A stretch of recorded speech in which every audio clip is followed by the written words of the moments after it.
I, 28, female, have been married to Ray, 30, male, for 4 years and have known him for 8. He introduced me to his family after we'd been together for 6 months, and while most of his family had liked me, his mother did not. My mother-in-law, Ruth, 56, female, has always been kind of weird around me.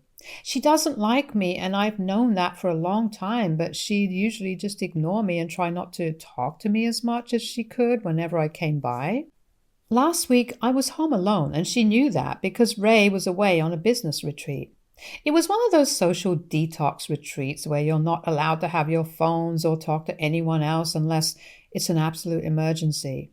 So all of us knew that we wouldn't be able to reach him for a few days. On the 4th day of his being gone, Ruth dropped by my house, and with her came 2 kids I'd never seen before. They were both under 10 years old, but didn't say a word to me for as long as they were here. In fact, saying that Ruth dropped by would be incorrect. She rang the bell many times before I finally opened the door. Literally raged into the house with 2 kids in tow and then left in an equally angry way just as she'd come. I tried to get her to stop so I could talk to her and get some answers about what the hell she was doing, but with no luck because she'd taken off in her car before I could ask her anything. So I was left with the 2 random kids who refused to look at me, talk to me, or even acknowledge that I was in the house with them. I tried talking to them to find out who their parents were, but they were as good as non-verbal to me, so I gave up. My first instinct had been to call CPS, but I didn't do that because I had a nagging feeling that these kids were definitely related to my husband's family somehow. I couldn't place it, but both the kids looked familiar to me for some reason while I was trying to figure out why they seemed related. So that's why I didn't call CPS and instead chose to call my husband. I told the receptionist at their resort that I needed to speak to my husband urgently, and within a few minutes I was on the phone with him, explaining everything that had happened. He told me he'd be home within a few hours and hung up, so then I was alone with the kids until he came back. The resort they'd been staying in wasn't too far away from the city, and it just took him 4 hours to drive back home. For those 4 hours, those 2 kids consciously avoided looking at me, but I kept watching over them like a hawk. I didn't even go to the washroom for those 4 hours because I wasn't about to let those kids out of my sight at any cost whatsoever. As soon as Ray came back home, I took him aside and explained how the kids weren't speaking to me at all, and how, strangely, they'd been whispering among themselves the entire time that they'd been here, careful enough to not let me overhear a word. This was very weird and secretive behavior from 2 kids, so I was feeling very paranoid and was on the verge of calling CPS.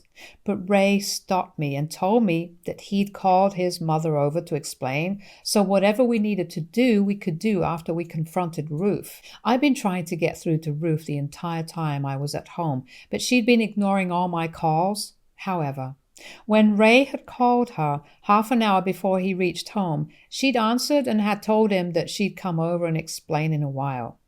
So after around an hour, Ruth arrived once more, and this time she had a lot of other people with her too. She'd arrived with Ray's entire family, my father-in-law, Ray's older brother, 32, male, and his wife. I didn't understand why she'd come with an army of her own, and the others looked just as surprised as I felt. Nevertheless, Ray did confront his mother and asked about the kids.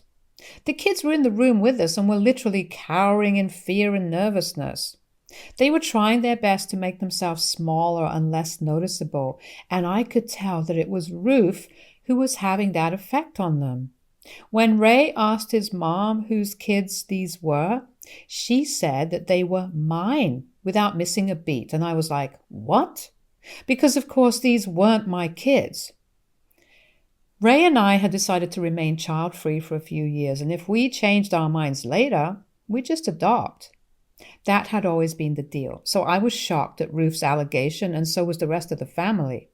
Ray told her to cut it out because obviously we thought that she was joking. But she doubled down on what she said and started off with some completely fictional story. Apparently, 3 weeks ago, she'd been contacted by some random man who told her that I was his ex-girlfriend.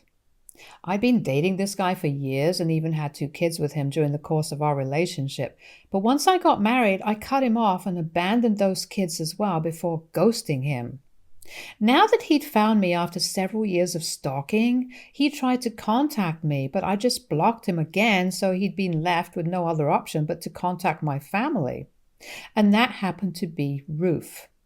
He'd supposedly dropped the kids off at her place, and she, in a fit of rage, had dropped them off at mine so that she could reveal to everyone that I'd been a cheater and a liar all along.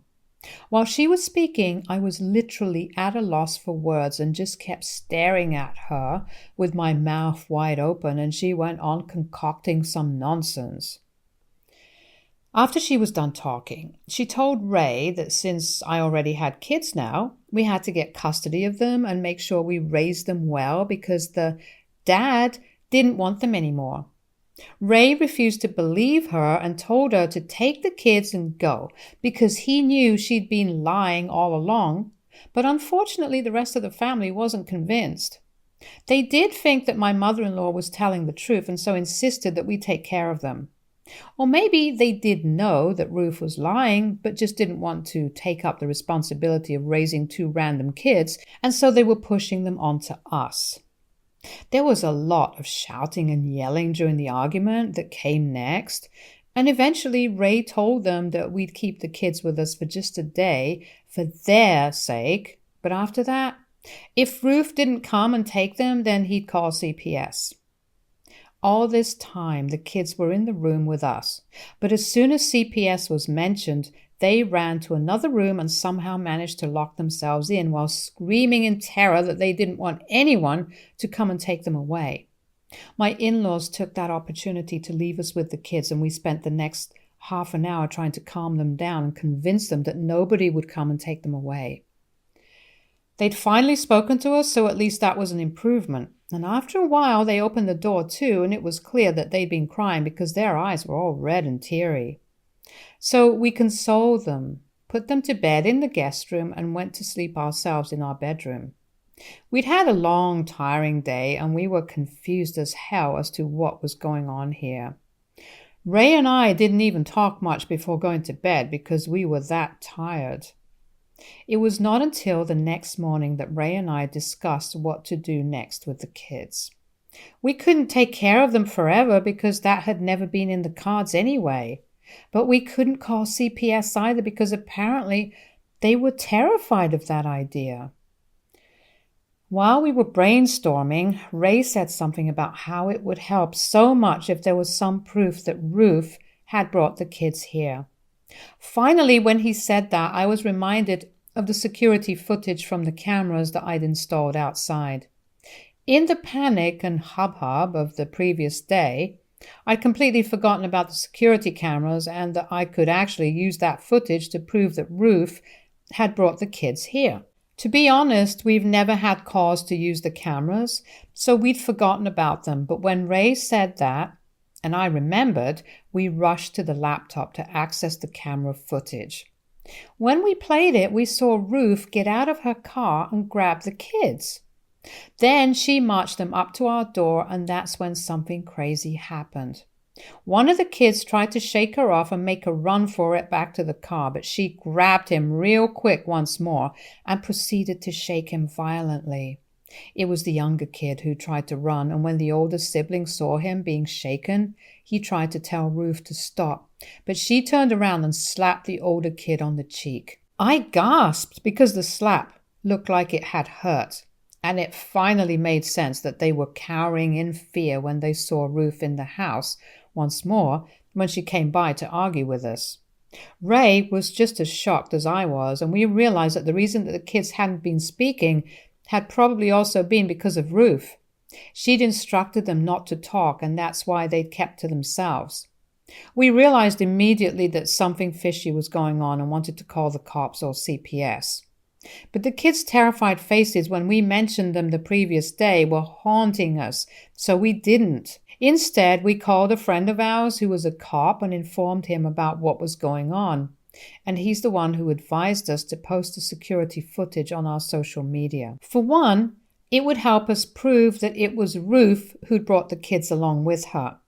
And secondly, the kids were definitely not ours, but whoever's kids these were, they might be looking for them. Ruth wasn't a kidnapper, and she definitely wouldn't have abducted 2 kids if she'd taken these kids away from someone and they'd given them up. It meant that their real parents were definitely scared of the law and were up to something fishy. So we decided to go ahead and post the security footage with no hopes except that at least this would help us prove ourselves innocent. Prove me to be innocent, to be more precise, because Ruth had intended to get me into trouble over this.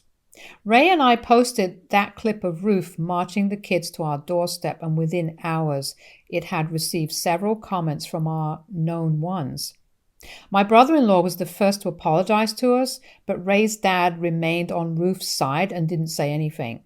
Ruth herself didn't say anything except that we needed to take that video down or she'd sue us for defamation. We told her to bring it on because we weren't scared, but she hasn't done anything so far.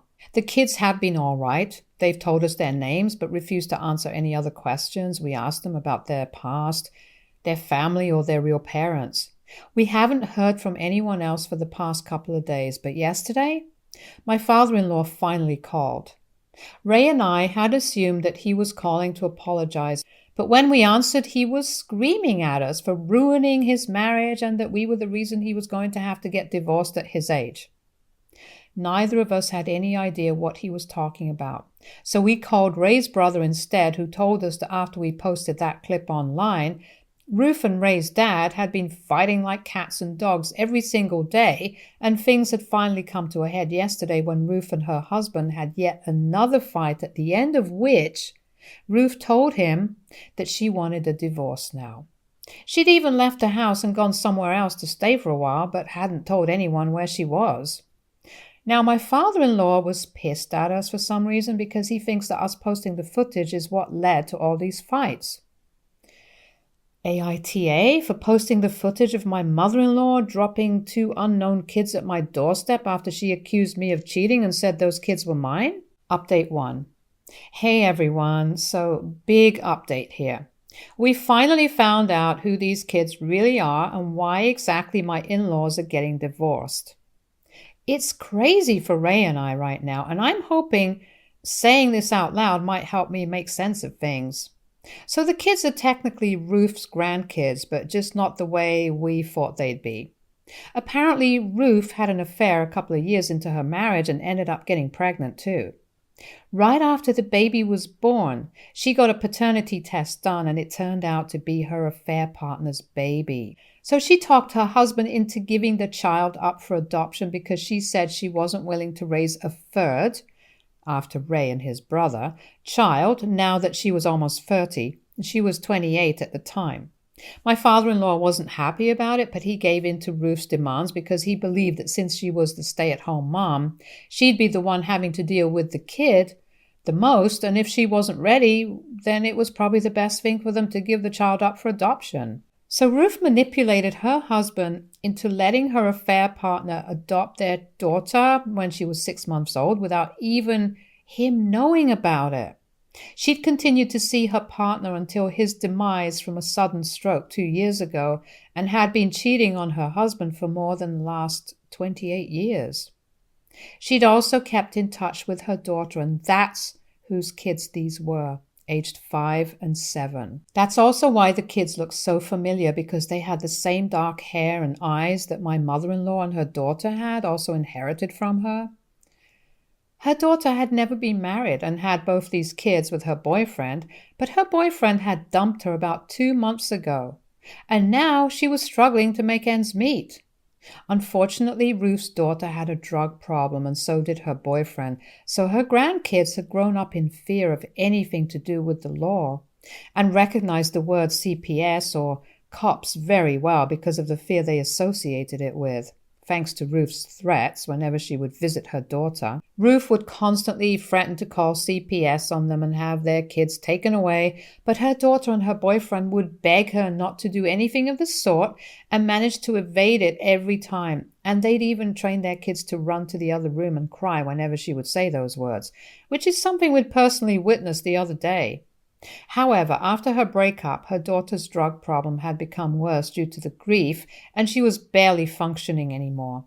She could neither take care of herself nor her kids and had stopped going to work for weeks. She worked at the local grocery store, but she'd been fired from that job and barely had any money left. Ruth realized that she couldn't just leave her grandkids to suffer with her daughter, so she brought them and dumped them onto me and Ray last week, and then dropped her daughter off at rehab. She finally had to confess the truth to her husband because she'd taken up the responsibility to pay for her daughter's treatment in rehab, and because she had no money of her own, she'd have to rely on her husband. After she told him the truth, they got into a fight where apparently Ray's dad said a lot of things. After that, she told him that he wouldn't have to bother about the money.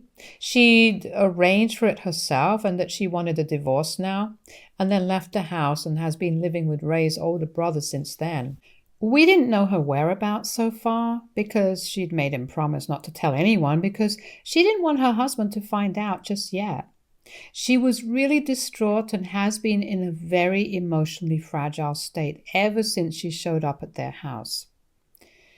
It's been almost 4 days since she's been living with them, and they've been lying to Ray's dad because they don't want him to find out. Ruth has told them the truth as well, which is how we found out because Ray's brother finally broke up today and ended up telling us the truth about the kids and even showed us pictures to prove it. My father-in-law has been miserable ever since Ruth left, and Ray has been visiting him every day to make sure he's all right. The kids are still with me, and they're doing a lot better, but still refuse to talk about their parents, which now I understand.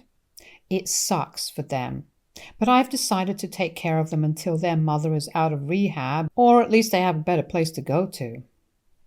Update 2. So it's been 2 weeks since my original post, and my in-laws decided to get back together today officially. The divorce is off now. They made up a few days ago when Ray's dad went over to visit his oldest son to ask if they'd been in touch with Ruth and found her there. They talked about everything, and Ruth convinced him that she'd only loved the other guy, her affair partner, in the initial years, but after that her life had been all about her husband. She'd only been in touch with him because of their daughter and no other reason, and he believes her. He's decided to give her another chance and work on their marriage for real this time. I don't know what they're thinking, but as long as they're all right, it's not any of my business. Ray doesn't know how to feel about any of this either, but I've convinced him not to talk to his parents about any of this. They're grown adults and can do whatever they want to with their lives. It's really none of our business. Most importantly, Ruth is not someone I trust or like, so I think the less we interact with her, the better it is for Ray and me right now. As for the kids, Ray's brother has decided that they'll take them in because I'm going to have to go back to work full-time from next week. I'm a teacher, so I had a couple of weeks off for the summer, but I can't permanently keep the kids with me. Ray and I will kind of miss them because even though they refuse to talk about their parents, they were quite open with us about other things and would be chattering away all day either with us or amongst themselves. They were a lot more open with us now since they arrived first and were happy about that because it means they felt safe with us. I trust Ray's brother, they're good people, but a little too naive for their own good. I've made them promise not to leave the kids alone around Ruth, and they agree because the way she lost her temper with the kids the day she dropped them off at my place was scary to watch. And had their biological mother been around to take care of them, she probably would have called the cops on Ruth for the way she'd been treating those kids. We've been trying to familiarize the kids with Ray's brother and his wife for a while before they move in with them, and it's going well so far. So we hope that it continues even after they move out. Update 3. Hey everyone. The kids have been living with my brother-in-law and his wife for a week now, and they're doing relatively well. They've started going to the public school nearby too, and are a lot happier and more bubbly than when they first arrived. My sister-in-law was a stay-at-home wife before, so she's also quite happy with this new arrangement. Ray and I have been in no contact with Ruth ever since the day she dropped the kids off at my place and accused me of being a cheater when she's been the actual cheater all along. We can forgive the cheating, but we cannot forgive the very intentional attempt to ruin my marriage and dump her grandkids onto me. She could have gone to my brother-in-law if she really cared about the kids, but she cared more about ruining my image and marriage, so she came to me first. I'm lucky that Ray is a trusting husband and a good man who didn't just believe his mother blindly while she was saying all those things about me, and that's why our marriage is still working, because otherwise we probably would have broken up by now. Ray has kept in touch with his dad, and he's not very happy that his parents have chosen to stay together in spite of Ruth's infidelity. But it's their choice, and he has to respect it. Mostly because I don't want him to intervene in their relationship. He's very upset with whatever Ruth has done and thinks that she's definitely the worst mother in the world right now, who somehow managed to fail all 3 of her grown-up children. And I agree with him, but I don't want him to confront her about it. I just don't want to talk to her, see her, or hear from her ever again. She's a nasty piece of work who's tried to ruin my relationship with my husband and in-laws once already, and I'm not about to let her do that once again. My father-in-law has since apologized to me for not believing in me when Ruth made up that story about me, and for blaming Ray and me for posting the footage of Ruth mistreating the children, but I don't buy it. I don't think someone can just change their mind overnight, and I don't want anything to do with him either. Ray can keep in touch with him, but I don't think I'll be attending any holiday parties hosted by my in-laws anytime soon. Update 4. So it's been a little over 3 months, and my half-sister-in-law, Ruth's other daughter, was finally released from rehab 2 weeks ago. My brother-in-law and his wife have continued to foster the kids and will do so for the foreseeable future because Ruth's other daughter is still not completely fit to raise 2 kids on her own just yet. She's living with Ruth and my father-in-law, which is crazy to me because the man is literally living with his wife's affair partner's daughter. I'm not as large-hearted and forgiving as that, or maybe I just have too much of a spine to forgive a cheater. It's ridiculous to me, but hey, if it works for them, then it works for them. We still haven't talked to them, and we definitely won't in the future either, because Ruth is just a garbage person, and we're sticking to our decision to cut her off. She's tried several times to reach out to Ray again, but my husband loves me too much to even consider speaking to that woman again, and I love him for that. Ray's also been telling me that the kids are probably going to get adopted by his brothers soon enough because they've grown too attached to the kids, and since their father doesn't want them anymore and their mother isn't capable of raising them, it'll probably be easier for them to get custody as well.